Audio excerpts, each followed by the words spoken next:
probably get over excited about a lot of these things, and probably it's nothing most of the time. I mean, look at our history. It's been that way. It's not the only thing that's ever happened that was skeptical. So not a big deal to you. Not a big deal to me. Here's the big deal. Yeah, they keep The their big friends deal close. is we don't always. Exactly. I mean, keep them on the radar. They're supposed to be talking to these people. The fact that he was talking. Anybody remember Gorbachev in the shoe and I will destroy you from the inside? Is that lost, or is that because it's not our generation that we don't remember that? Yeah, no, I remember. What do you mean by that? Russia told us that they were going to destroy us from the inside. Right. They are a snake.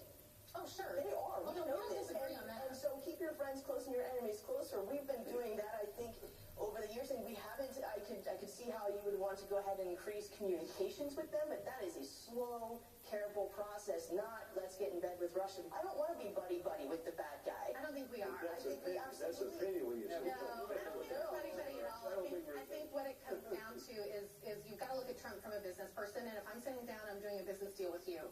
If we hate each other, we're going to get nowhere, right? I understand. But if we can at least converse, then we have a chance of getting somewhere. So do we converse in those back rooms where no one can see anything? Sometimes you do. Sometimes you have to. I'm sorry, do you guys ever play a game with yourself called What If Hillary Clinton Did It? And do you ever do sort of a mind trick where you I do say... it all the time, Okay, so, both sides, so yeah. I think that it's an interesting game. And so when you say, what if Hillary Clinton's national security advisor, before she was installed in the White House, if she had one, had repeated calls with the Russians, and her top advisors had repeated calls with the Russians, and then went on a Sunday show and misled her vice president and lied about it. Then what? I would call for an investigation. It's not a problem. But why, That's what they're doing. why do you seem to be more calm about it on the I'm Trump calm on side? either side. Are you calling for an investigation with Mr. Trump as well? Sure. I don't have a problem with it. Okay, if Huma Abedin were in this same situation, you would say, people have backroom conversations. What's the big deal? No, I would say I think there's room for being skeptic about it. Have an investigation. I'm more of a facts person. We're just speculating. Never what happened. I did hear that they have transcripts of his calls, so there's not any funky, stuff they don't know about going on. But once the facts come out, that's what we run with. And if there was something where he was saying, oh, well, he's sanctioned when we get in, then would you be disappointed, or would you think differently? Yeah, I mean, I'm all for doing the right thing. I mean, I'm not... That's good. Always got those. If there's foul play, then good. He already resigned, I agree with that. This is the whole thing with Trump. I want to do the right thing. Silence. There's nothing after that. We all want to do the right thing, and you got behind the guy that yelled the loudest and made the best show. And the thing is, there's nothing to... He didn't say anything while he was running. He's not saying anything now.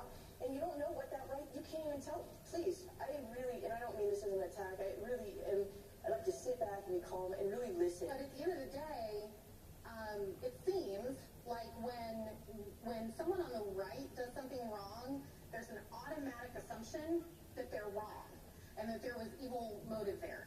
And if you look at the course of the last 10, 20 years, it's gotten even worse. Do you guys ever play that mental game? Yeah. What if Barack Obama did this? What if Hillary Clinton did this? What if Hillary Clinton's national security advisor had conversations with the Russian ambassador before Hillary Clinton? Wouldn't you say, making an overture to a foreign dignitary, big whoop? I would be very upset. You would? In fact, I was not even happy with all the things that Obama did. I was not all like, woohoo, Obama for everything. I would be livid with Hillary Clinton if I found out that she did something too. I tried very hard to look at things from all sides. This is what I think is part of the issue. I don't know that I'm right, and you don't either. We only know we what we have know. to say, we have to begin to say to each other, I don't know. I believe XYZ, but I don't know, and I want to have the humility enough to listen. If we keep saying, I'm right and you're wrong, or you have to be wrong for me to be right, which is not true. We can both be right, and we can both be wrong. Until we overcome that, until we can say with humility, I don't know how to address these issues, and I'm not going to come at it in a partisan way, but I'm going to use my mind and my heart equally, and have compassion and empathy for the human being and the planet, nothing changes. how are you left feeling? I mean, when you see the division, even in this civil setting, and when you see the division in the country, what do you think is going to happen? Honestly, I'm cautiously optimistic because, you know, he did say that he was going to unite America, and it appears to me that the majority of America has united against his agenda and is now starting to mobilize in a way that we have never seen before. But then where does it leave these guys? Like, in other words, if you're marching all the time against President Trump, then what about the 44% of the country that thinks that he's doing a great job? What do you do about these guys? That's the question I've been asking everyone that I come in contact with. That's the $1 million question, really. I mean, that's you know, and that's why we need to have this dialogue. How do you feel? Do you feel that there's any? Do you feel like trying to find common ground, or do you feel like giving up with the other side because you don't have a lot of common ground with them? I personally have tons of friends of all walks of life. We get along. I think there's just too big of an anti-Trump bandwagon going on right now. I mean, we have to give him a little bit of a chance here. It's going a little crazy. And Christian, what do you think in terms of the division? Is this just what we live with now? He ran on Make America Great Again. One, I've always thought America was great before. I think we're still great. I think we're just getting better. And the world is now seeing what America really is. And that is that when we see something that isn't lined up with what we believe, and we have the right to stand up, the world will see. The world will see. Your thoughts? I think that it's early.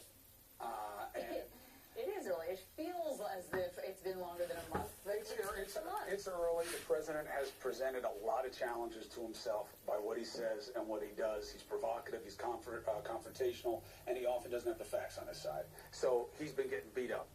But it is early. One thing that was interesting there, that guy is saying he is unifying. He's unifying people against him. He's got to be careful about that, galvanizing his own resistance.